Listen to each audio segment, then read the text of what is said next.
આત્મસિદ્ધિ શાસ્ત્રની 15મી ગાથા તો કહે છે, રોકે જીવ પામે અવશ્ય મોક્ષ. બીજા કોઈ સાધન માટે અવશ્ય લખ્યું નથી, પણ રોકે જીવ સ્વચ્છંદ, કારણ કે સ્વચ્છંદ રોકે એટલે બધું જ આવી જાય એમાં. રોકે જીવ સ્વચ્છંદ તો પામે અવશ્ય મોક્ષ. પામ્યા એમ અનંત છે, પછી પ્રૂફ આપે છે કેટલા સ્વચ્છંદ રોકીને મોક્ષ પામ્યા હોય, કેટલા? 24 અનંત પામ્યા એમ. અને આ સ્વચ્છંદ રોકવાની કોઈ માસ્ટર કી હોય તો નેક્સ્ટમાં છે, પ્રત્યક્ષ સદગુરુ યોગથી સ્વચ્છંદ તે રોકાય. તમને થાય કે પણ આ પદ્ધતિ બહુ ફાવતી નથી, બધું પૂછી પૂછીને કરવાનું, તો તારા માટે અન્ય ઉપાય કર્યા થકી પ્રાય બમણો થાય, આ તારા માટે. પણ આવું બધું પૂછી પૂછીને આજ્ઞાથી કરવાથી સ્વચ્છંદ મત આગ્રહ તજતા અને સદગુરુના લક્ષ્ય વર્તતા સંકેત, તારું જે ધ્યેય છે, તારું જે ઈષ્ટ છે, એ સંકેતની પ્રાપ્તિ થશે. આ સૂત્રમાં પણ આ શ્લોકમાં પણ આ જ વાત છે. છંદ એટલે ટેવ, પોતાની ઈચ્છા અનુસાર વર્તવાની વૃત્તિ, ટેવ. સ્વછંદ પોતાની છંદ ટેવ, ઈચ્છા પ્રમાણે તમને સમજાય એમ મૂડ્સ પ્રમાણે વર્તવાની ટેવ, એ જ સ્વછંદ. એનો નાશ કઈ રીતે? તો કે ગુરુ આજ્ઞામાં રહેવાથી. સ્વછંદનો ત્યાગ, આજ્ઞાધીનતા. બસ આજ્ઞાધીનતા નામનો એક ગુણ જો તારામાં પ્રગટે તો સ્વછંદ તૂટે અને મોક્ષની પ્રાપ્તિ થાય. તે અર્થે અહીંયા ઘોડાનું દ્રષ્ટાંત આપ્યું છે. આમાં તો એક જ ઘોડાનું દ્રષ્ટાંત છે, પણ હું એના બે કરું છું. એક, કારણ કે શિષ્ય બે પ્રકારના ને, એટલે ઘોડા બી બે પ્રકારના. એક વિનયવંત શિષ્ય, એક સ્વચ્છંદી શિષ્ય. તો અહીંયા તો વિનયવંત ઘોડાનું દ્રષ્ટાંત આપ્યું છે કે ખાનદાન જાતિનો ઘોડો હોય, એને કવચ પહેરાવાય, મોઢામાં લગામ નખાય, માલિક ઉપર ચડે અને ઈષ્ટ સ્થાને પહોંચે. ઘોડો જો સ્વચ્છંદી હોય તો ઈષ્ટ સ્થાને પહોંચતો નથી. આ મનરૂપી ઘોડાને વિતરાગ વાણીનું કવચ પહેરાવી ગુરુ આજ્ઞાની લગામ અને એના ઉપર આત્માને બેસાડ્યો તો એ મોક્ષરૂપ ઈષ્ટ સ્થાને પહોંચે છે. દ્રષ્ટાંતમાં ઘણો પરમાર્થ રહ્યો છે. વિનયવંત શિષ્ય કોણ? ગુરુ વચનથી જે રોમાંચિત થતો હોય, ગુરુ બોલાવે ત્યારથી એને થાય કે હવે જે ઘટના બનશે એનાથી મોક્ષ માર્ગે હું એક ડગલું આગળ આવીશ. સ્વચ્છંદી ઘોડો હોય, આઈ હોપ આવો આજ્ઞા ના આપે, પાછા કિચન ડિપાર્ટમેન્ટમાં મને ના નાખી દે, બહુ સ્ટ્રેસફુલ બની જાય છે. રસ વધી જાય તો પ્રોબ્લેમ, રસ ઘટી જાય તો પ્રોબ્લેમ. બહુ સ્વચ્છંદી ઘોડાને પહેલાં એની ઈચ્છા આવી જાય અને પછી ગમે તેમ કરીને સંબંધ ટકાવવા માટે પેલી આજ્ઞાને અંદર સેટ કરે. પણ ગુરુ વચનથી જે રોમાંચિત થતું હોય, રોમાંચિત થતો હોય એટલે પાલવામાં તત્પર હોય, તેઓએ સંમત કરેલું સર્વસંમત કરતો હોય, સમજણપૂર્વક અને ઈચ્છાપૂર્વક. આ બંને વિના પણ થાય, ભયથી થાય, લોકસંઘના પણ થાય, સંઘનો એક મેમ્બર હોય એટલે પણ થાય, પછી સમજણપૂર્વક. ના સમજાય તો પૂછી શકે, પૂછશે એટલે આજુબાજુવાળા તને વિરોધી તરીકે જ જાણશે. કીધું તો કરને એમ કહેશે. બહુ બુદ્ધિ કેમ વાપરે છે? પણ એ કે આ સંમતિ જો સમજણપૂર્વક અને ઈચ્છાથી સ્વીકારશે નહીં તો અમલ કર્યા પછી પણ ફળ નહીં મળે. કોઈ શંકા નહીં, કોઈ દલીલ નહીં, કોઈ વિરોધ નહીં, કોઈ વિકલ્પ નહીં, કોઈ રિક્વેસ્ટ નહીં. તો કે આગળના 4 તો નથી આવતા. શંકા નથી થતી, દલીલ નહીં, વિરોધ નહીં, વિકલ્પ નહીં, પરંતુ આ રિક્વેસ્ટનો ભાવ, આ સ્વચ્છંદ. કારણ કે રિક્વેસ્ટ એટલે તારી ઈચ્છા, આજ્ઞા એટલે મારી ઈચ્છા. મારી ઈચ્છામાં તું રિક્વેસ્ટ કરે એટલે તારી ઈચ્છાની પ્રતિષ્ઠા તારે મારી ઈચ્છા પર કરવું છે. તો એ સ્વચ્છંદનો જે એક પ્રકાર છે એનું નમ્ર સ્વરૂપ છે. સ્વચ્છંદનું એકદમ પ્લેઝન્ટ સ્વરૂપ છે. હે પ્રભુ, જો આમ કરું તો ચાલે, પણ આ છે સ્વચ્છંદ. કારણ કે ઈચ્છાનું મૃત્યુ અને કલ્યાણનો જન્મ, આ છે આજ્ઞા આરાધન. ઈચ્છાનું કંઈક મળશે જ, આજ્ઞા મળી એટલે કંઈક તો મળશે જ અને કંઈક તો જન્મશે જ. ઈચ્છા મળશે અને ઈચ્છા સાથે આખો તું મળી જશે. કારણ કે તું એટલે ઈચ્છા, ઈચ્છામાં આખો તું છે. Your likes, dislikes, your concept, conditioning, સ્વચ્છંદ, મત અને આગ્રહ, આનું બંડલ એટલે તું. અને સ્વચ્છંદનું છોડે એટલે તું તને જ છોડે છે. અને ત્રિપુટી વનવાસ ગઈ, રામ, સીતા અને લક્ષ્મણ. 14 વર્ષનું જે વનવાસ, એમાં ત્રિપુટી સાથે ને સાથે જોઈ. પછી કિષ્કિંધાનો પ્રસંગ આવે છે, ત્યારે પણ ત્રિપુટી છે, પણ ત્રિપુટી જરા બદલાય છે. કે સીતાજીનું તો અપહરણ થયું છે. રામ, લક્ષ્મણ, હનુમાન, ત્રિપુટી તો રહે છે. તો કિષ્કિંધાથી થોડા આગળ નીકળ્યા છે, આ ત્રિપુટી નીકળી છે. પછી એક જગ્યાએ સ્થિરતા કરી. એટલે હનુમાનજીએ 2 હાથ જોડીને વિનયપૂર્વક રામજીને પૂછ્યું કે અહીં ઝૂંપડી ક્યાં બનાવું? રામજીએ કીધું, તારી જ્યાં ઈચ્છા હોય ત્યાં બનાવો.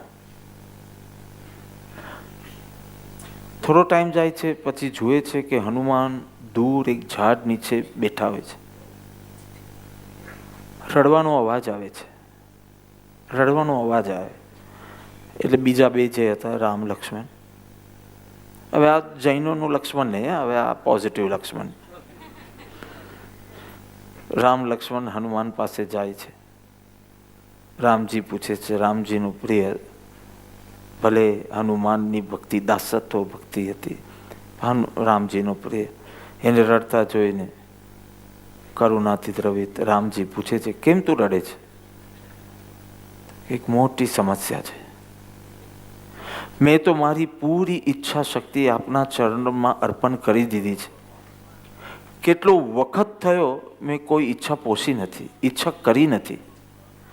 હવે આપે આજ્ઞા કરી કે તારી જ્યાં ઈચ્છા હોય ત્યાં ઝૂંપડી બનાવ. બુદ્ધિ કામ કરતી નથી, હૃદયમાં કાંઈ ઉત્પન્ન થતું નથી. હું ઝૂંપડી ક્યાં બનાવું? કારણ કે મારી ઈચ્છા શક્તિને મેં એટલી બધી નિષ્ક્રિય કરી નાખી હતી. If I have a choice તો ક્યારે પણ આજ્ઞા સાથે ભટકાશે. તો હવે ઈચ્છા શું છે એ જ હું ભૂલી ગયો છું. અને આપે આજ્ઞા કરી કે તારી જ્યાં ઈચ્છા હોય. કોઈ વાર તારી જ્યાં ઈચ્છા હોય ત્યાં એમ કહીને પરીક્ષા લઈ લીધી કે હજી સ્વતંત્ર ઈચ્છા શક્તિ છે. કેટલું સુંદર વાત. એટલે મેં કીધું, ઈચ્છાનું મૃત્યુ અને કલ્યાણનો જન્મ. સોનું પણ નરમ ન થાય ને તો એના ઉપર મોતી, ઝવેરાત એ જડી શકો નહીં. સોનું પણ નરમ થાય તો જડી શકો. એટલે જ કુંભાર પગ વડે ખૂંદે છે માટી ઉપર કે જેથી ઘડાનો આકાર એ માટીને આપી શકાય. આખી ટ્રેનિંગ, શાસ્ત્ર અભ્યાસ વગેરે એ કોઈ ટ્રેનિંગ નથી. એ તો એક ષટકર્મમાં આવી જાય એવી એક પ્રક્રિયા છે. ખરી ટ્રેનિંગ ઈચ્છાનું મૃત્યુ કેટલું થાય, અહમ મમ થી શિષ્ય કેટલો રહિત થાય છે. જોઈએ આજે રાતના કોને એવોર્ડ મળે છે. કારણ કે તન મનને ધનના મળશે, એમાં તન મનને પણ મળશે. કોની ઈચ્છા શક્તિ મંદ થઈ છે. કાર્ય બધા ડિપાર્ટમેન્ટ નથી કરતા, કાર્ય બધા જ સેવકો નથી કરતા, અને એકદમ સ્ટ્રેસફુલ બને ત્યાં સુધી કાર્ય નથી કરતા. પરંતુ અહમ મમ કેટલો વિલીન કોનો થયો છે. સાંજના ટાઈમસર આવજો ભાઈ.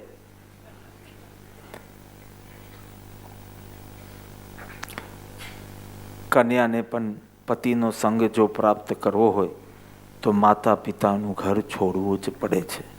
પિતા ગૃહ છોડવું પડે, કોઈ વાર ગામ છોડવું પડે, નગર છોડવું પડે, ભાઈ બહેનોને છોડવા પડે. બધું છોડીને એ ત્યાગ કરે છે ત્યારે એ પતિનો સંગ એને થાય છે. એટલે આ વાત બેસે છે, સ્વચ્છંદ મત આગ્રહ, તારે ગમે તેટલું પ્રિય હોય એ છોડીએ તને આ પતિનો સંગ થશે. હા, જ્યાં ગુરુ આજ્ઞાની અનુપસ્થિતિ હોય ત્યાં શાસ્ત્ર આજ્ઞાથી પોતાની સંયમ આરાધના. દુનિયામાં તું ગમે તેટલો ડાયો હોય, તું તો જાણે છે ને કે ભીતરમાં તું ગાંડો છે. દુનિયામાં માસ્ક પહેરીને, મોહરા પહેરીને એટલો સરળ, એટલો વિનય વિવેકવાળો તું જણાય, પણ ભીતરમાં તો વૃત્તિઓનું કેટલું તોફાન છે તું તો જાણે છે. તો તારે ઈચ્છા નિરોધ રૂપ સંયમ તપની આરાધના કરવી જોઈએ. અને આ પણ આત્મલક્ષ્ય કરવો જોઈએ. ઈચ્છા નિરોધ અનેક કારણોથી થાય. ડાયાબિટીસ હોય તો પણ થાય, ડાયટિંગ કરતો હોય તો પણ થાય, પણ એ આત્મલક્ષપૂર્વક જો નિરોધ થાય ઈચ્છાનું તો જ મોક્ષ માર્ગની આરાધના કહેવાય. ઈચ્છા શક્તિમાં એટલી બધી તાકાત નથી કે ઇટ કેન ટેક લીડ, એટલે કે ઈચ્છા શક્તિ લીડર બની શકે એટલી એનામાં તાકાત નથી. એને કોઈને કોઈ લીડર જોઈએ. બે જ ઓપ્શન છે, બે જ વિકલ્પ છે. કાં તો મોહને લીડર બનાવ, કાં તો સદગુરુને લીડર બનાવ. આસ્ક યોરસેલ્ફ કે તારી ઈચ્છા શક્તિ, વિલિંગ, નોઈંગ, ફિલિંગ અને વિલિંગ, ઈચ્છા શક્તિ is drawn by whom? Your મોહ ઓર સદગુરુ. મોહના કારણે બહુ મજા રહેશે હમણાં, પણ પાછળ દુઃખ ને દુઃખ જ છે. પસ્તાવા સિવાય કાંઈ નથી. એ સદગુરુ જો તારી ઈચ્છા શક્તિને ખેંચતા હોય, શરૂમાં પેલું અનંત સૌખ્ય નામ દુઃખ અને અનંત દુઃખ નામનું સુખ. તને નામનું સુખ જોઈએ છે, થોડા ટાઈમનું સુખ જોઈએ છે, અને પછી પસ્તાવવું જોઈએ છે કે તને અનંત સુખ જોઈએ છે. હું કેટલો કન્ઝર્વેટિવ થિંકિંગનો તો હવે તો ઘણું બદલાઈ ગયો છું. વર્ષો પહેલાં તો મારા બેનના લગ્ન થયા ત્યારે તો હું 8 થી 10 મિનિટ મેં હાજરી આપી હતી એના રિસેપ્શનમાં.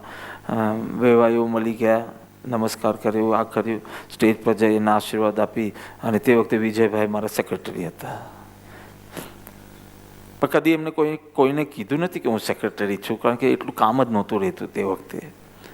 પણ એમને મને લઈ આવ્યા અને પછી ત્યાંથી ગયા અને જીડી સોમાની ગ્રાઉન્ડ હતું બેન, ક્યાં દેખા, હા જીડી સોમાની હતું. અને ત્યાંથી અમે 6 થી 8 મિનિટ 10 મિનિટ રહ્યો હોઈશ. ત્યાંથી પછી દેરાસરમાં ગયા, ત્યાં ભક્તિ કરતા હતા. અહીંયા રિસેપ્શન ચાલતું હતું, અમે ત્યાં. મને એમ કે અરે નામના સુખ માટે અનંત સુખ ગુમાવી રહી છે મારી બેન, અને હું કાંઈ કરી શક્યો નહીં. એ ખેદમાં મારી બેન હસતી હતી ત્યાં. હવે તો હું માનું છું, સ્વીકારું છું, હું પણ થોડો કલ્ચર થઈ ગયો છું કે પરિણિત જીવનમાં પણ ધર્મ થઈ શકે એવું નથી, થઈ શકે. પણ તે વખતે તો કે આ ડિસિઝન લીધું એટલે ગુમાવી દીધું બધું. ધીમે ધીમે સમજ્યા કે ધર્મ અંતરંગ વસ્તુ છે, પરંતુ અડચણો ઘણી છે. આ બધા નિમિત્તો વચ્ચે જાગૃત રહેવું ઘણું અઘરું છે. ધન્ય છે તમ સર્વ કે અઘરો માર્ગ લીધો. નહીં, આ પહોંચશો તો તાલી પાડે. પહોંચો નહીં ને અટવાઈ જાઓ તો શેની તાલી? શબ્દ ઉપર નહીં જાઓ, એની અંદર ટોન્ટ છે કે નહીં એના ઉપર જાઓ.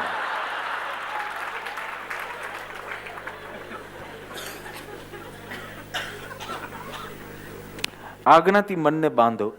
જે બી તમારી બાહ્ય પરિસ્થિતિ હોય, આજ્ઞાથી મનને બાંધો. હમણાં દુબઈથી આવ્યા તો ઉપરથી જોઈએ, પ્લેનમાંથી જોઉં, નીચે ગાડીમાંથી જોઉં, ઊંટ જ ઊંટ દેખાય, બીજું કોઈ પ્રાણી જ ના દેખાય. કે મારી બાય રોડ આવ્યા હતા મસ્કટથી દુબઈ, એટલે વચમાં રન હોય તો ઘોડા જેવું પ્રાણી ત્યાં આમ કામ ન લાગે, કારણ કે એ રન પાર કરવા માટે એને ગતિ મળતી નથી, અથવા તો ગતિમાં વેગ મળતો નથી. જો રણમાં ઘોડો ચલાવવો હોય તો એ ઘોડામાં પલાન નાખવી પડે, એ નાખે તો એની ગતિમાં વેગ આવે. અને આ સંસારની મુસાફરી, સંસાર પાર કરવો છે તારે, તો એ મુસાફરી રણ જેવી છે અને તું ઘોડા જેવો છે. આ પલાન એટલે ગુરુ આજ્ઞા, તારા સ્વચ્છંદને નાશ કરવા માટે આ ગુરુ આજ્ઞા. હવે તમે આજ્ઞાનો અર્થ સમજી ગયા ને, કે તને જે જોઈતું હશે તને નહીં મળે, એ આજ્ઞા, બસ. હવે તમને મળવાની બી જરૂર નથી, તમારી ઈચ્છા શક્તિ પાસે જવાનું કે મને આવી ઈચ્છા થઈ છે, એટલે આજ્ઞા શું છે? પછી એ કંઈ પણ હોય, તને ભક્તિની ઈચ્છા હોય તો આજ્ઞા શું છે? સેવા કર. તને સાથે રહેવાની ઈચ્છા હોય તો તારી આજ્ઞા શું છે? વિયોગ. તને એમ થાય કે ના દૂર રહીને જ આપણે કરવું છે, આજ્ઞા શું છે? તને સમજણ પડી ગઈ ને. પણ બહુ અગત્યનું છે, કારણ કે જો રોકે જીવે સ્વચ્છંદ તો પામે અવશ્ય મોક્ષ, અને એ પ્રત્યક્ષ સદગુરુ યોગથી થાય તો આ આખી રમત શું છે? પણ અમારી પાસે સ્વતંત્ર મન છે તો બી અમારે પૂછી પૂછીને જ કરવાનું. અસંગની હતા તો સમજ્યા કે બુદ્ધિ નહોતી, મન નહોતું, એટલે જેમ માલિક કહે તેમ કરવાનું. ઘોડો હતો જેમ માલિક કહે તેમ, ઊંટ બન્યો હતો તો જેમ માલિક કહે. હવે અમારી પાસે વિકસિત બુદ્ધિ, મન છે, તો એ બધી આજ્ઞાથી જ કરવાનું. કારણ કે આજ્ઞાનો અર્થ જ પૂછી પૂછીને કરવું, એમ તે કર્યો છે. એટલે આ પૂછવું એટલું બધું ડિફિકલ્ટ છે. બીજું કોઈ સુખ ન હોય, પણ એક જ સુખ હોય ને, સ્વતંત્રતા, તો તમે એના માટે બધું જ આપવા તૈયાર થઈ જશો. ફ્રીડમ. ખાલી સાસુને ઇન્ફોર્મ કરીને જવું હોય એ પણ કેટલું ભારે પડે છે. ઇન્ફોર્મ કરવાનું, આસ્ક પણ નહીં, ઇન્ફોર્મ. આસ્ક તો ચતુર્થ કાળની વાત છે, હમણાં પંચમ કાળમાં ઇન્ફોર્મ. તો પણ રાત્રે પતિ આવે એટલે કે મને આવી રીતે નહીં ફાવે, મને આવી રીતે બધું કહીને કરવું, મને મારા મૂડ, મને મારી ફ્રીડમ જોઈએ. તારામાં એટલી તૈવટ નથી એક બીજું ઘર લેવાનું. સ્વતંત્રતા એટલી જીવને ગમે છે, સ્વચ્છંદતા એટલી એને પ્રિય છે. એટલે એને પ્રશ્ન થાય છે કે અમારે આવું બધું પૂછી પૂછીને કરવાનું, તો કે નહીં, જેમ બીમારીમાં તું વૈદને બધું પૂછી પૂછીને કરે ને એમ. ત્યારે તો એમ કહેતો નથી કે હું તો MBA છું ને હું તો PhD છું, મારે વળી કયો ડૉક્ટરને એવી રીતે પૂછવાનું. તે વખતે તને ખબર છે કે ડૉક્ટરની સલાહ લઈશ તો 2 કલાકમાં ઊભો થઈ જઈશ, અને ને તો મારા પ્રયોગ કરતો રહીશ તો પ્રાય બમનો થાય. કોઈ વાર શરદી નીકળી જાય પણ ગેસ વધી જાય, શરદી નીકળી જાય પણ બીજું કંઈક થઈ જાય, એસિડિટી થઈ જાય, ગોળીઓ ઠોક્યા કરે. તો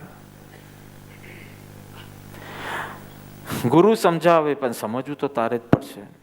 માં કોળીઓ કરી આપે ને તારા મોઢામાં મૂકીશ, ચાવવાનું કામ તો તારે જ કરવું પડશે. એટલે આજે જ્યાં હોંગકોંગ વાળા આવ્યા હતા તો મેં કીધું એક જ શુકન મેં મારા જીવનમાં રાખ્યું છે, ગુરુના દર્શન. વર્ષો પહેલાં બહુ શુકન ને અપશુકનમાં માનતા હતા, વર્ષો પહેલાં, અને ખાસ 83 ને 84નું યર તો મારું ખાલી આ શુકન અપશુકનને એડજસ્ટમેન્ટ કરવામાં જ ગયું છે. જ્યારે મારે મુંબઈ આવવાનું થાય હમ્પીથી, તો ત્યારે પેલી પણિયારીને પહેલાંથી ઇન્ફોર્મ કરવાનું હોય, એ બી એક ડ્યુટી હોય કે જ્યારે સાહેબની ગાડી આમ સ્ટાર્ટ થવાની હોય આશ્રમમાંથી, ત્યારે પાણી લઈને, પાણીનું સુકન થવું જોઈએ. એટલે પેલીને કાંઈ જરૂર ના હોય તે વખતે લાવવાની બેન, તો પણ આવે આમ માથા પર લઈને. જેમ તમે ઘરે પેલું પાણીનું સુકન, પેલું શું ઘડો, જે ખાલી ઘડો, કારણ કે એક વખત કોઈનો ઘડો પડ્યો તો કાંઈ પડ્યું નહીં એમાંથી.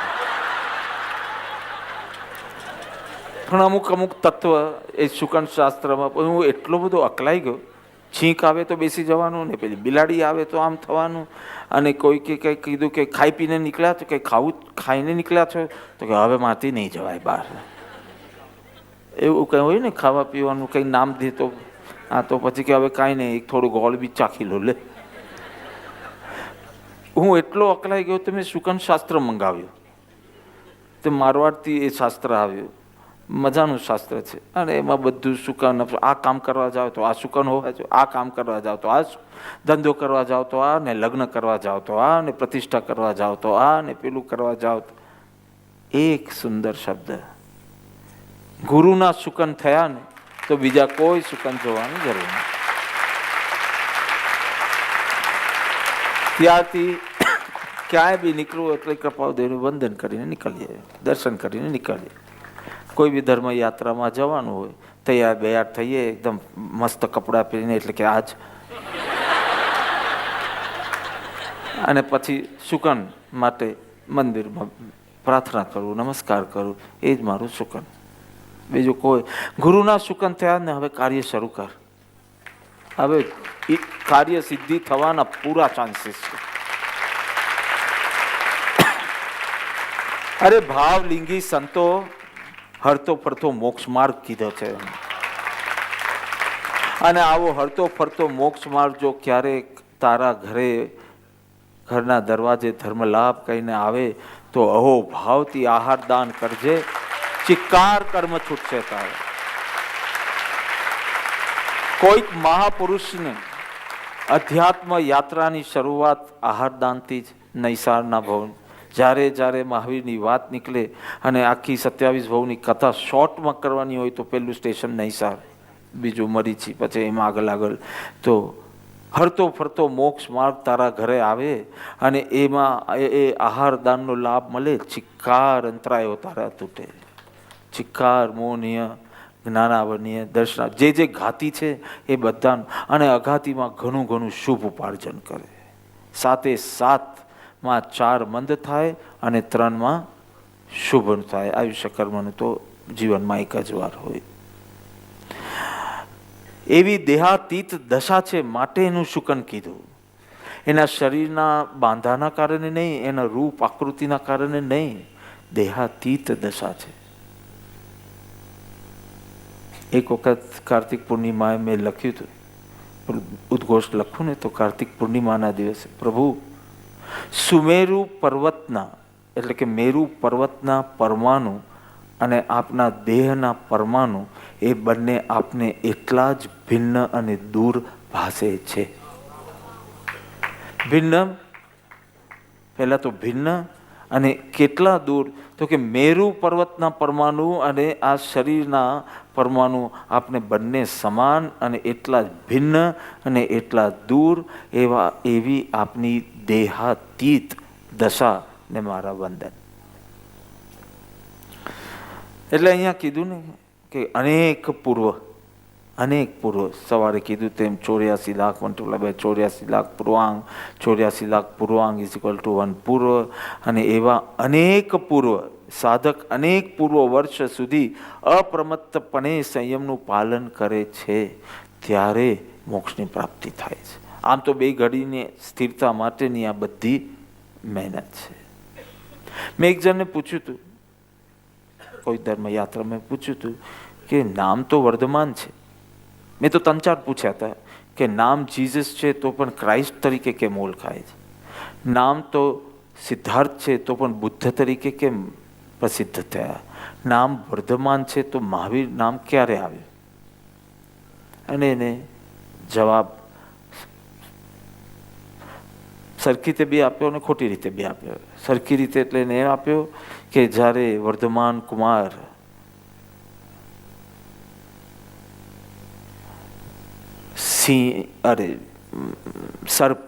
સર્પને ઉચકીને ફેંકે છે અને પેલો મદોન્મથ હાથી આવે છે એને કંટ્રોલ કરે છે, એ વખતથી બધાએ કીધું આ વર્ધમાન તો મહાવીર છે. મેં પણ આવું જ સાંભળ્યું છે. પછી મેં પ્રશ્ન કર્યો કે પણ એવું લાગતું નથી કે આ કામ કોઈ મદારીને મહાવત બી કરી શકે? તને ભલે ડર લાગે સર્પનો, પણ કોઈ પેલો મદારી હોય તે તો આવી રીતે સર્પને ગળે વીંટે અને લઈને ફેંકી શકે, મદારી કરી શકે કે નહીં? અને કોઈ મહાવત હોય તો એ પણ આ મદોન્મથ હાથીને કંટ્રોલ કરી શકે કે નહીં? તો પછી બધા જ મદારીને મહાવીર કહેવા જોઈએ, મહાવતને પણ મહાવીર કહેવા જોઈએ. મેં કીધું આની અંદર કંઈક ગર્ભિત હશે એવું તને નથી લાગતું? ભર યુવાનીમાં જેને ક્રોધરૂપી સર્પ અને કામ વાસના રૂપી હાથીને વશમાં કર્યો છે તે મહાવીર. ભર યુવાનીમાં. કેટલા વર્ષે સંયમ? 30મા વર્ષે તો સંયમ ધારણ કર્યો. એની પહેલાંની આ વાત છે. એટલે ભર યુવાની છે. તમે લોકો બધા લગભગ એ જ એજમાં છો, રાઈટ? 20-30ની વચમાં છો બધા. એ ભર યુવાનીમાં જેને ક્રોધ અને કામ વાસના ઉપર વિજય મેળવ્યો તેથી મહાવીર છે. બહારના પશુઓની વાત નથી, એ તો સિમ્બોલિક રીતે લીધી છે કથા. ભીતરના વિકારો. મેં ગઈકાલે પૂછ્યું અપૂર્વ કે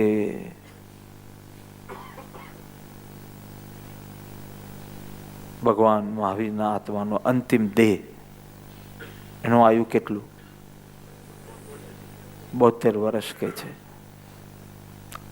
ટુ બી પ્રિસાઇઝ 72.5 થાય છે, કારણ કે 30 + 12.5 + 30 એટલે પ્રિસાઇઝ. અને 9 મહિના ગર્ભના એ ગણવાના કે નહીં ગણવાના? એ ગણશો જ નહીં તમે. એ બીજી ગતિ હતી ને, આગલી ગતિ હતી. એ જ તો એ 9.5 મહિના એડ કરવાના. તમે જાણતા નથી કે 9 મહિના તો તમારા ઓલરેડી વેસ્ટ હતા ગર્ભમાં આ આયુષ્યના. તમે તો જન્મ પછીના જ ગણો છો. એમાં બાલ અવસ્થા બી તમે ગણતા નથી. યુવાન અવસ્થામાં તો કેટલી બધી રિસ્પોન્સિબિલિટી, એ બી ગણવાની નહીં. વૃદ્ધ અવસ્થામાં કંઈક થાય નહીં. ગર્ભથી તારું આયુષ્ય શરૂ થઈ ગયું આ ભવનું. ને તો એના આગલી ગતિ ગણ, કે જન્મ લે એની પહેલા આગલી ગતિ. ચ્યવન કલ્યાણક ને જન્મ કલ્યાણક વચ્ચે 9-9.5 મહિનાનો જે ડિફરન્સ તિથિમાં મળે છે, ત્યારથી અંતિમ દેહનું આયુષ્ય શરૂ થાય છે.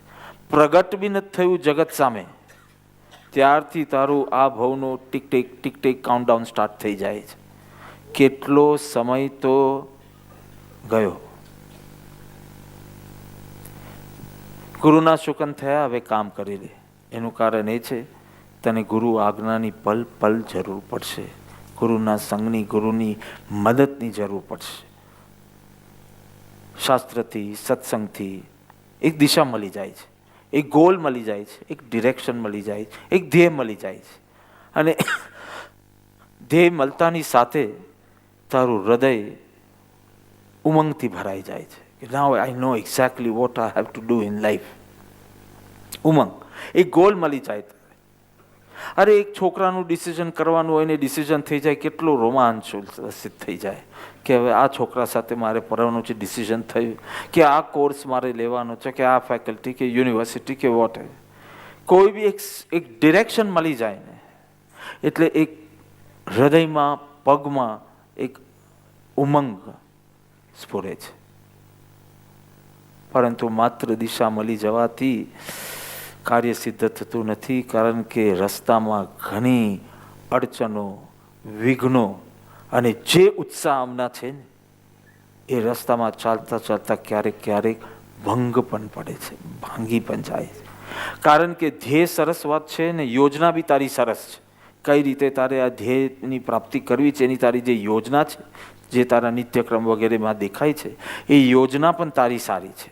ધ્યેય ઇષ્ટ છે, સમ્યક દર્શનની પ્રાપ્તિ, અને તારી જે યોજના છે એ પણ સારું છે. પરંતુ રસ્તામાં અમંગલના ઘણા ઘણા પડછાયા તને લડવાના છે. એ તું જાણે છે. જેવો ઉત્સાહ તારો હમણાં છે એ ઉત્સાહમાં ફેરફાર પડે છે, કારણ કે ઘણા ચીરા મળવાના છે તને. પાપના સંસ્કારો છે તારી ભીતર. જેમ જ્ઞાન સંસ્કારથી તને આ ઉમંગ આવ્યો, પણ તારી ભીતર પાપના અવશેષો પણ છે. અવશેષો, રૂઇન્સ. એટલે ઘટના થઈ ગઈ છે, પૂરી થઈ ગઈ, પણ હજી રૂઇન્સ બધા તારા મતિ જ્ઞાનની અંદર અંકિત છે. સંયમ જીવન સ્વીકાર્યા પછી પણ આના ઉદય થાય છે. મેઘકુમાર ભગવાન હતા ત્યારે ચતુર્થ કાળમાં, અથવા તો ભગવાનનો વિરહ છે અને પંચમ કાળ છે, પણ ભગવાનની પ્રત્યક્ષ હાજરી છે. સવારના જ હજી ભગવાનનો સમાગમ થયો છે, એટલે કે એવી ખુમારી, ખુશી. ચતુર્થ કાળ છે, પરંતુ અતીતના પડછાયા પણ છે. આ ભવના જ નહીં, અનેક ભવના સંસ્કારો હજી તારામાં છે. અને રોજ રોજ આ રાક્ષસો જાગૃત થઈને તારા વિકાસમાં અવરોધ નાખે છે.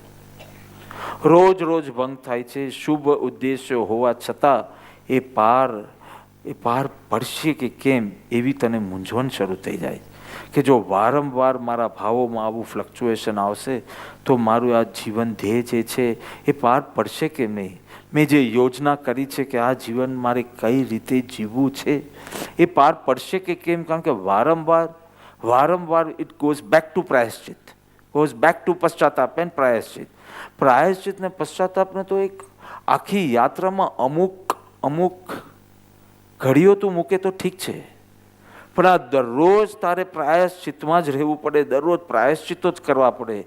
અતિચારો લાગ્યા જ કરે. આ રીતે તને તારું ધ્યેય પ્રાપ્ત નહીં થાય. જો સાયન્સ એન્ડ ટેકનોલોજીને કેટલો બધો વિકાસ થયો છે, પ્લેનની શોધ થઈ છે, ક્યાંથી ક્યાં દુનિયાના એક છેડેથી બીજા છેડે પહોંચી જવાય. અમારે દુબઈથી જવાનું છે અને 16 કલાકમાં અમે સિયાટલ પહોંચી જશું, એકદમ પેલા છેડે, નોનસ્ટોપ છે. તો સિયાટલ તમે પૂછો કેવી શોધ છે, હજી તો સવારના અહીંયા અને 3 કલાકમાં પહોંચી જશો. એટલે ટાઈમ ડિફરન્સના કારણે 8 વાગે દુબઈથી જે દિવસે મંગળવારે ઉપડી તો મંગળવારે જ બપોરના 1 વાગે સિયાટલ, નેક્સ્ટ ડે તો બધો પ્રોગ્રામ સ્ટાર્ટ. તો ઓહો, સાયન્સની પણ કેવી શોધ છે. આ પ્લેન નહોતું ત્યારે કઈ રીતે આ બધું યોજના થઈ શકે. સાયન્સ એન્ડ ટેકનોલોજીનો વિકાસ સાથે અનૈતિક તત્વો પણ આ જગતમાં છે કે નહીં, કે જે પિસ્ટલ લઈ અને સીધો કોકપિટમાં ઘૂસે, પ્લેન હાઈજેક કરી. કેટલી વખત તો એવી બાહ્ય પિસ્તોલની પણ જરૂર ના પડે. હમણાં જે ઘટના બની તેમાં જસ્ટ અ સ્યુસાઇડલ ટેન્ડન્સી, એટલે તારે કરવું હોય તો કર, બીજા 150ને નહોતો કરવો, પણ એની સ્યુસાઇડલ ટેન્ડન્સી, જરાક પણ કંઈક સ્ટ્રેસ આવે એટલે જીવનનો અંત કરી દો, જીવનનો અંત. અને પેલા પાયલટને કે જાઓ ને, કેટલી સામેથી વિનંતી કરે છે કો પાયલટ કે જાઓ ને, તમારે કાંઈ દીર્ઘ શંકા, લઘુ શંકા, અને toilet is outside the cockpit. એ જેવો ગયો એને બંધ કરી અને ઈ સ્ટાર્ટેડ ડિસેન્ડિંગ, અને સીધો કેટલા 1000 ફીટ પરથી સીધા 8000 ફીટ પર એને પ્લેન એક ઝાટકે આવી બધે સિગ્નલ, સાયરન બધું વાગવા માંડ્યું. પેલું બાથરૂમમાંથી બહાર આવીને ઠોકે છે. હવે કોકપિટની પણ વ્યવસ્થા એવી સરસ રીતે કરી છે, કારણ કે હાઈજેકર્સથી બચવા માટે એવી વ્યવસ્થા કરી છે કે અંદરથી ખોલે નહીં, ત્યાં શું ખુલે નહીં. પછી બીજું ઘણું અંદર ડિટેલ્સ છે નહીં, પરંતુ આવી કોઈ સ્યુસાઇડલ ટેન્ડન્સી, અનૈતિક તત્વો ભીતર, અને ક્યારેક તો પિસ્ટલ લઈને જાય અને સીધી માથા પર મૂકે અને જેમ કરવું હોય.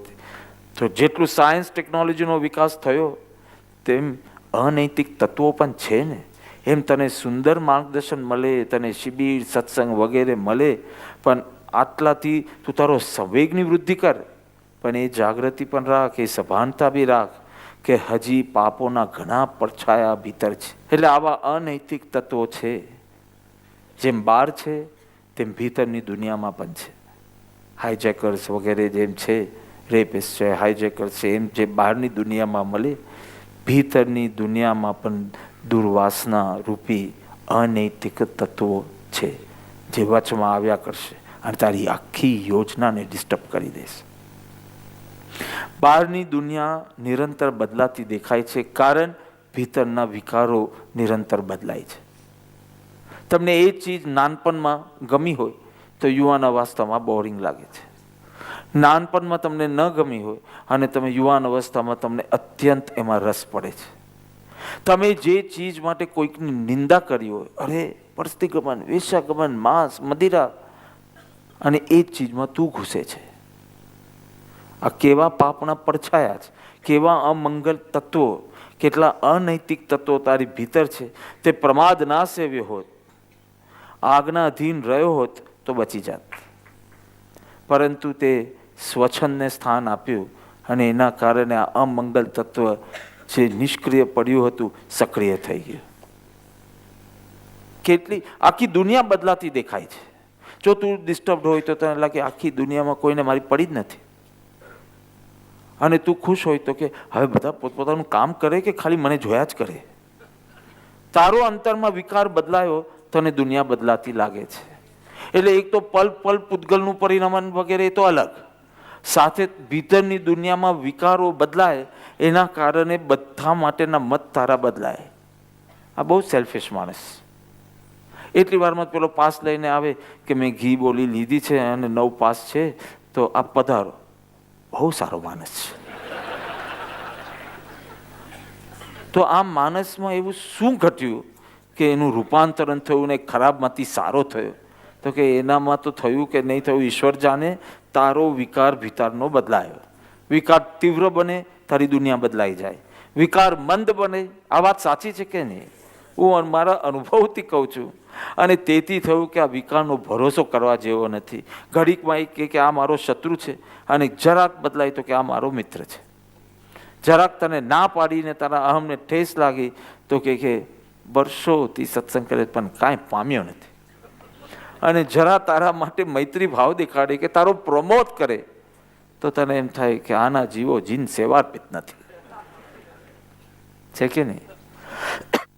આના પરથી સમજો કે બહારની દુનિયા બદલાય છે માટે તો દુઃખી નથી થયો, તારા ભીતરના વિકારો બદલાય છે. બને છે કે નહીં? કેટલી પિક્ચરોમાં તમે દેખાય છે કે નહીં કે ખૂબ એને ચાહતો હોય પણ એના લગ્ન બીજા સાથે થઈ જાય એટલે એ જ એ રાગ દ્વેષમાં પલટાય છે. ભીતરનો વિકાર બદલાય તો પહેલાંનું હવે હાનિ પહોંચાડવા માટે તૈયાર થઈ જાય. હજી તો 10 મિનિટ પહેલાં એને પિક્ચરમાં કીધું કે તારા વિના હું જીવી નહીં શકું, અને 10 મિનિટમાં તો વિકાર એનો બદલાય અને એ એક્ટ્રેસ હિરોઈનનું જ એ અપમાનિત થાય, એ થાય એવા ભાવો એને જાગે છે. વિકાર ભીતરના બદલાયા કરે છે. એની સાથે આ બહારની ગરમી પણ હકીકતમાં તમે જો બહુ ખુશ હશો તો ગરમી તમને લાગશે જ નહીં. પણ તમે ઓલરેડી દુઃખી હોવ ને તો તમને એમ થાય કે લોકો તો દુઃખી કરે છે, હવે સૂર્યનારાયણ પણ દુઃખી કરે છે. આ ડાયલોગો પરથી ચેકિંગ કરીએ ને તો વિકાર હજી નાશ નહીં પામે, પણ વિકારનો ભરોસો ગયો ને તમે સમ્યક દર્શનની નિકટ આવ્યા. સમ્યક દર્શન માટે વિકારો જ જવા જોઈએ એવું નેસેસરી કન્ડિશન નથી. વિકારોમાંથી ભરોસો નીકળી જવો જોઈએ. આમ જુઓ તો સમ્યક દર્શનમાં કાંઈ કરવાનું જ નથી ને એના વિના રૂલ્યો ચતુર્ગતિમાં. સમ્યક દર્શન શું ચીજ છે એ સમજો. એના માટે કોઈ ઉચ્ચ ચારિત્રની જરૂર નથી. એના માટે શું જરૂરી છે? તારો આધાર ન હોવો જોઈએ, તારું અવલંબન નહીં, તારી દ્રષ્ટિ એના ઉપર ન હોવું જોઈએ. એ એટલી વેલ્યુએબલ તને ભાસવી ના જોઈએ, એનું મૂલ્ય બદલાઈ જવું જોઈએ. હવે આમાં ક્યાંય ભૂખ્યા રહેવાનું નથી કશું. આમાં અંતરના વેલ્યુઝમાં પરિવર્તન લાવવાનું છે. વિકારોના કારણે જ તે ધર્મનું ઉલ્લંઘન કર્યું છે, સનાતન નિયમોનું ઉલ્લંઘન કર્યું છે અને તારા જીવનને દુઃખથી ભરી લીધું. સ્માઇલ જ ચાલી ગઈ છે. કારણ કે આ તો પાપનો આ નિયમ જ છે કે પાપી સ્વસ્થ ના હોય, પાપી પ્રસન્ન ન રહી શકે. એ ગમે તેટલો સ્માઇલ કરતો હોય, હું પ્રસન્નતાની વાત કરું, પ્રસન્નતા પવિત્રતા વિના હોય જ નહીં. એ ગમે તેટલો મેકઅપ કરે, એ મેકઅપ થોડા ટાઈમ દુઃખી આ મેં કેમ કર્યું. આગળના શ્લોકોમાં આવશે પસ્તાવો. નેક્સ્ટ અધ્યયનમાં આવશે. આ બુદ્ધિમાનને પ્રસન્નતા સાથે જોડી છે. બુદ્ધિમાન તે જ જે સદા પ્રસન્ન રહી શકે, અને પ્રસન્ન રહેવા માટે જે સતત પવિત્ર રહે, અને પવિત્ર રહેવા માટે જે સતત જાગૃત રહે. એટલે તું બુદ્ધિશાળી, તું હોશિયાર, જ્ઞાની તને હોશિયાર તારે જ કહેશે જ્યારે તારા મૂડ્સમાં ફ્લક્ચ્યુએશન ના આવે. બાકી તું ગમે તેટલું વ્યાખ્યાન કરી શકે, પ્રવચન કરી શકે, જ્ઞાનીની સ્માઇલ તને ના મળે.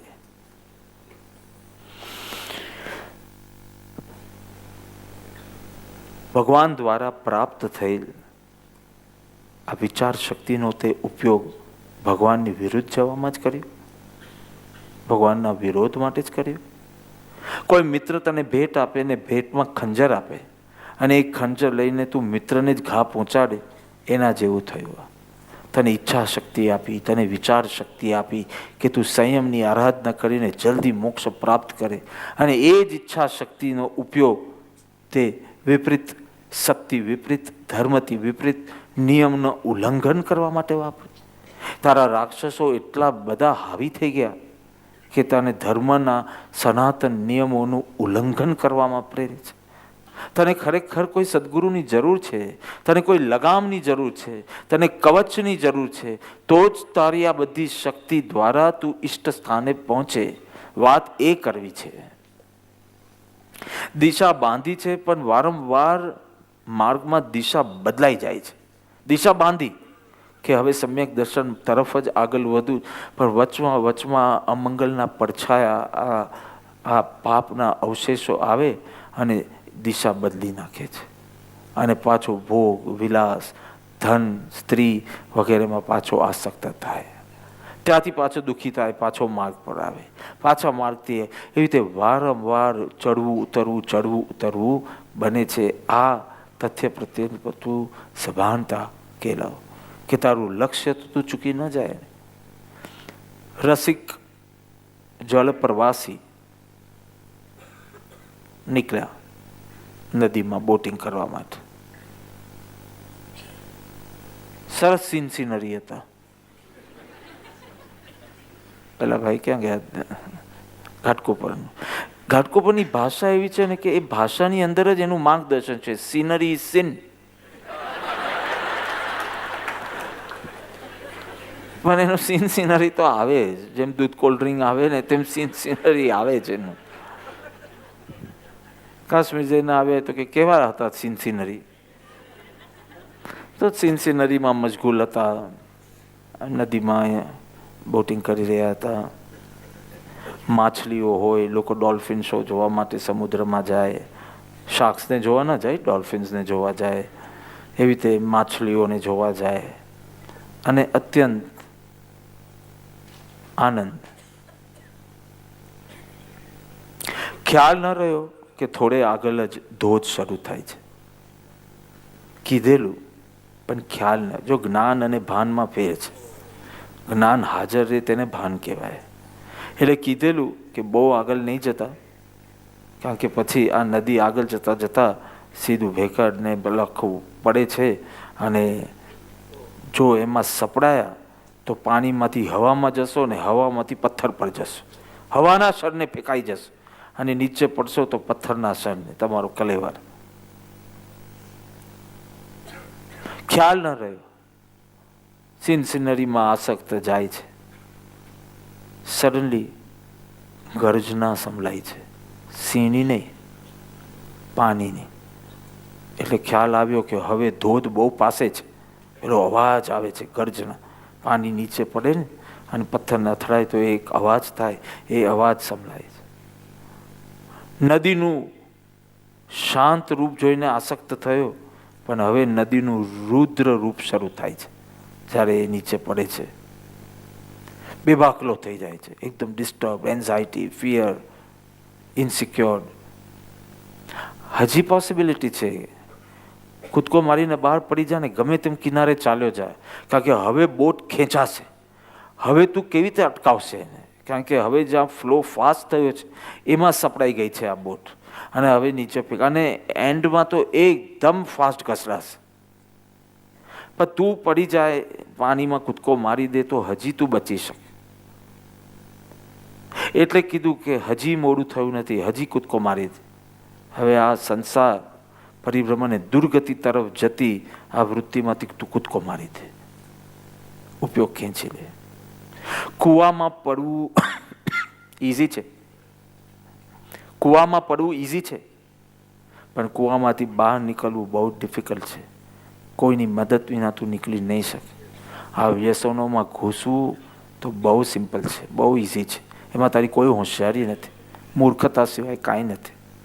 પરંતુ આ વ્યસનમાંથી બહાર નીકળવું એટલું બધું ડિફિકલ્ટ છે. લખાણ કરવું ઇઝી છે, પણ એને ઇરેઝ કરવું, હવે તો ઘણા બધા એવા યંત્ર મળ્યા છે અને એવા ઇરેઝર વગેરે છે, પણ વર્ષો પહેલાં તો એકવાર લખાયું એટલે હવે એને ભૂસવું બહુ ડિફિકલ્ટ છે. હા, બની શકે તે ચોરી કરી હોય, ચોરીના પૈસા તરે અને પછી તને ખ્યાલ આવ્યો હોય કે આવું ન કરવું જોઈએ તો તું ચોરીના પૈસા પાછા આપી દે. પોસિબલ છે, રિટર્ન કરવું પોસિબલ છે. તે કોઈનું અપમાન કરી દીધું પણ પાછળથી તને ખબર પડી કે આવું રૂડલી મારે વાત કરવી જોઈતી નથી તો એની માફી માંગી શકે. રિવર્સેબલ. પરંતુ જે ડાઘ આત્મામાં પડી જાય છે ને સંસ્કાર, કે ઈચ્છા થાય ત્યારે એકવાર ક્રોધ કરી લેવાનો, પછી સોરી કહી દેવાનું. અને સોરી કહી દો એટલે તે વખતનો સંબંધ તો એકવાર સચવાઈ પણ જાય, માફી માંગી. પણ આ ઈચ્છા થાય ત્યારે જે ઈચ્છા થાય તે પૂરી કરવી, એ સ્વચ્છંદતારો એનું શું કરશે? સોરી કહીને પેલી ચીજ તો પતાવી દીધી, અને ચોરી કરી તો પૈસા પાછા આપીને પણ પૂરું કર્યું. પણ આ સ્વચ્છંદે વર્તવાની જે ટેવ છે, વિષયમાં કસાય, એ તો ગાઢ બની ગઈ ને. અને એના માટે હવે તીવ્ર પશ્ચાતાપ જોઈશે ને. કોઈ વાર પશ્ચાતાપથી પણ નહીં થાય, પ્રાયશ્ચિત જોઈશે. વાત સમજાય છે? પ્રાયશ્ચિત જોઈશે. કોઈ વાર વાસણમાં ડાઘ લાગ્યા હોય તો રાખથી ધોતા ન જાય, એસિડથી જ જાય. એવી રીતે પશ્ચાતાપ પણ નહીં. બહાર ભલે પતી ગયું હોય, બહાર ભલે તમે સોરી કહી દીધું હોય, મિચ્છામી દુક્કડમ કીધું હોય, પણ ભીતર તે વધારે નુકસાન કર્યું છે. એનું અપમાન કરીને એના ભાવો બગાડ્યા, એ નુકસાન તો હતું, પણ એના કરતાં ભીતરની દુનિયામાં તે વધારે એક ઓર સંસ્કાર નાખ્યો કે હવે તો બહુ સારું કે ગુસ્સે થઈ જવાનું અને પછી સોરી કહી દેવાનું, થોડું રડી લેવાનું. પણ એકવાર ગુસ્સો આવે ત્યારે ગુસ્સો કરી લેવાનો, આ સંસ્કાર તે ભીતર નાખ્યો. એનું શું? પ્રાયશ્ચિત. અને પાછું પ્રાયશ્ચિત શબ્દ આવે ને એટલે દર્શન બોના ઉદયવાલાને થાય કે આ બધું આખી બધી ચીજમાં પ્રાયશ્ચિત, પ્રાયશ્ચિત, પ્રાયશ્ચિત, પ્રાયશ્ચિત. હા, પ્રાયશ્ચિત કેમ છે તે તને કહું. જેલો કેમ બાંધવામાં આવે છે? જેલ હંમેશા ભરાયેલી રહે એના માટે નહીં, પણ જેલના વિચારથી તું એ પાપ કરતો અટકે અને જેલો ખાલી રહે એના માટે જેલ બાંધવામાં આવી છે. વાત સમજો. જેલના વિચારથી તું કે અરે આ જો કરીશ ને પકડાઈ જઈશ ને મને સજા થશે તો અહીંયા મારે 3 વર્ષ, 5 વર્ષ, 10 વર્ષ, 14 વર્ષ રહેવું પડશે, એના વિચારથી તું પાપ કરતો અટકે. એટલે જેલ બાંધવામાં આવે છે. એનું પર્પઝ જેલ ભરાય નથી કે તું કરતો જા ને જેલમાં આવતો જા. કે મહેશભાઈને કાન બંધ થઈ ગયા, શું થઈ ગયું? ભલે જેલ ભરાય એના માટે નહીં, જેલ ખાલી રહે એના માટે. તને પ્રાયશ્ચિત મળે એના માટે પ્રાયશ્ચિત શાસ્ત્ર નથી, પણ આ પાપનું ભયંકર પ્રાયશ્ચિત કરવું પડશે. હરિભદ્ર સૂરી મહારાજ સાહેબે 1440 ગ્રંથ લખ્યા છે, પણ પ્રાયશ્ચિત એમને 1444 ગ્રંથનું હતું. એ પાપનું પ્રાયશ્ચિત હતું. એમનું પ્રાયશ્ચિત આપણા કલ્યાણનું કારણ બની ગયું, એ વાત અલગ. પણ કેવું પ્રાયશ્ચિત? 1444 ગ્રંથનો અભ્યાસ નહીં, 1444 ગ્રંથનું સર્જન, આવું પ્રાયશ્ચિત. એટલે આ કડક પ્રાયશ્ચિત એટલા માટે મૂક્યા જ કે તને પ્રાયશ્ચિત લેવું ના પડે, નહીં કે તને વારંવાર દુઃખી કરવા માટે સજા જ કરવામાં આવે. તું બરાબર સમજ, આ ત્રાજવામાં તે એક પલ્લુમાં વિકાર મૂકી દીધા અને વિકારથી પલ્લું નીચે જાય છે. એને બેલેન્સ કરવા માટે આ પલ્લામાં પ્રાયશ્ચિત મૂકવામાં આવે સદગુરુ દ્વારા, કે જેથી પાછું બેલેન્સ આવી જાય. તો આ પ્રાયશ્ચિત તો તારું બેલેન્સ લાવવા માટે છે. તારા વિકારોના કારણે જે તું ડામાડોલ થઈ ગયેલો એમાંથી બહાર કાઢવા માટે. એટલે અહીંયા કીધું સ્વચ્છંદ રૂપી આ સ્વચ્છંદી ઘોડાને જો ગુરુ આજ્ઞા રૂપી લગામ મળે તો એ ઈષ્ટ સ્થાને પહોંચે.